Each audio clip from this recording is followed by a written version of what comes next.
ৰাতিও ইয়াত দুটা আমাৰ চাংঘৰ ইয়াত জ্বলাইখিনি নষ্ট কৰা হৈ গৈছে এনেধৰণে যদি বৰ্ডাৰৰ এনেকুৱা ডিষ্টাৰ্ব হৈ থাকে তেনেহ'লে অহা দিনত ইয়াত ভয়ংকৰ এটা ঘটনা ঘটিব বুলি আমাৰ সম্ভাৱনা আছে গতিকে এই ঘটনা নুঘটাৰ আগত both government of Assam and Meghalaya তেওঁলোকে ইনিচিয়েটিভ লৈ কেনেধৰণে বৰ্ডাৰ আগৰ যিটো প্ৰপাৰ ডিমাৰ্কেশ্যন আছে এই ডিমাৰ্কেশ্যন মতে থাকি পেলাই শান্তিমতে কেনেকৈ থাকিব লাগে এই কথাবোৰে মানে ষ্টেপ ল'ব লাগে বুলি অনুৰোধ কৰিছোঁ আৰু আমাৰ কাৰ্বি স্বাৰ্থ সন্থাৰ পৰা আমাৰ মেঘালয়ৰ যিবিলাক এক্টিভিষ্ট আছে ছ'চিয়েল অৰ্গেনাইজেশ্যনেই হওক বা ছ'চিয়েল লিডাৰ্ছেই হওক পলিটিকেল লিডাৰ্ছেই হওক তেওঁলোকক এইটোৱে অনুৰোধ যে ইয়াত মিছ আণ্ডাৰষ্টেণ্ডিং মেছেজ আনি পেলাই ইয়াত ডিছপুটেড এৰিয়া বুলি এটা নাম লৈ পেলাই কমিউনেল আনাটো আপোনালোকে বন্ধ কৰক কাৰণ ইয়াত প্ৰপাৰ ইয়াত বৰ্ডাৰ বাউণ্ডাৰী ইয়াত ৱেল ছেটেলমেণ্ট আছে আমাৰ পিলাৰ আছে আপোনালোকে ইয়াত মিছক্ৰিয়েণ্ট আনি পেলাই ইয়াত এনেধৰণে ডাঙৰ ঘটনা ঘটাই পেলাই ইয়াত ডিছপুটেড এৰিয়া বুলি কৈ আপোনালোকে কেনেধৰণে কাৰ্বি মাটি আৰু আমাৰ অসম মাটি মেঘালয় লৈ যাবলৈ চেষ্টা কৰাটো বন্ধ কৰিব লাগে বুলি আমি এই মিডিয়াৰ জৰিয়তে অনুৰোধ কৰিলোঁ বৰ্তমান আমি উপস্থিত আছোঁ ইয়াত মেঘালয় আৰু অসমৰ এটা বৰ্ডাৰ পিলাৰ ইনষ্টল কৰা হৈছিলে আমি উল্লেখ কৰিব বিচাৰিছোঁ যে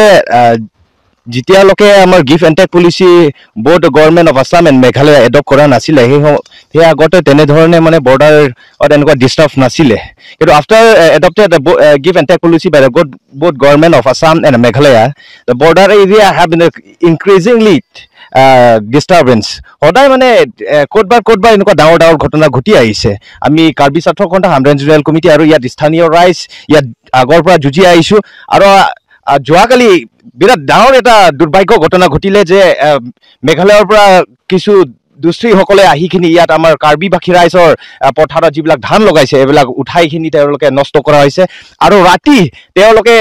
ইয়াত যিহেতু border pillar proper border pillar আছে এইটো ব্লাষ্টিং মাৰিখিনি তেওঁলোকে নষ্ট কৰিব বিচাৰিছে ইয়াৰ আগতেও তেনেধৰণে ইয়াৰ পৰা আগত অকণমান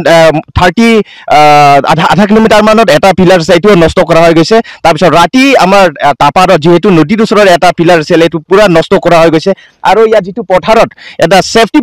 বৰ্ডাৰ পিলাৰ আছিলে আগতেও এটেম্প কৰিছে যে বৰ্ডাৰ পিলাৰটো তেওঁলোকে ধ্বংস কৰিবলৈ কিন্তু সেই সময়তে তেওঁলোকৰ সক্ষম হোৱা নাই আৰু ৰাতি তেওঁলোকে আহিখিনি ইয়াত আপোনালোকে নিশ্চয় আপোনাৰ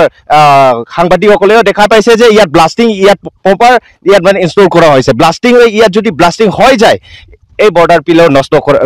হ'লেহেঁতেন কিন্তু আমাৰ ভগৱানৰ আশীৰ্বাদ আমাৰ ৰাইজৰ আশীৰ্বাদ বৰ্তমানলৈকে এই পিলাৰবোৰ এনেধৰণে সুৰক্ষা আছে গতিকে আমি কাৰ্বি স্বাৰ্থ সন্থা হৈ আৰু ইয়াত স্থানীয় ৰাইজসকলৰ হৈ এই মিডিয়াৰ জৰিয়তে আমি আহ্বান আৰু অনুৰোধ কৰিব বিচাৰোঁ যে অসম চৰকাৰ আৰু মেঘালয় চৰকাৰ এই গিভ এণ্ড টেক পলিচি অতি শীঘ্ৰে বিদ্ৰোহ কৰক আৰু যিহেতু প্ৰপাৰ ডিমাৰ্কেশ্যন আছে এই নিয়মতে বৰ্ডাৰটো ডিমাৰ্কেশ্যন থাকিব লাগে আৰু যিহেতু ঠাই আমাৰ মেঘালয়ৰ ঠাই আমাৰ কাৰ্বি আংলঙৰ ঠাই ইয়াত স্থানীয় ৰাইজসকলক পিছ মেইনটেইন কৰিবলৈহে দুইবাৰগতি আমাৰ গভৰ্ণমেণ্টসকলে এটা ষ্টেপ ল'ব লাগে বুলি আমি এই মিডিয়াৰ জৰিয়তে অনুৰোধ কৰিছোঁ যিকোনো খবৰৰ বাবে যোগাযোগ কৰক 7099017330 লগতে 7099017110 নম্বৰত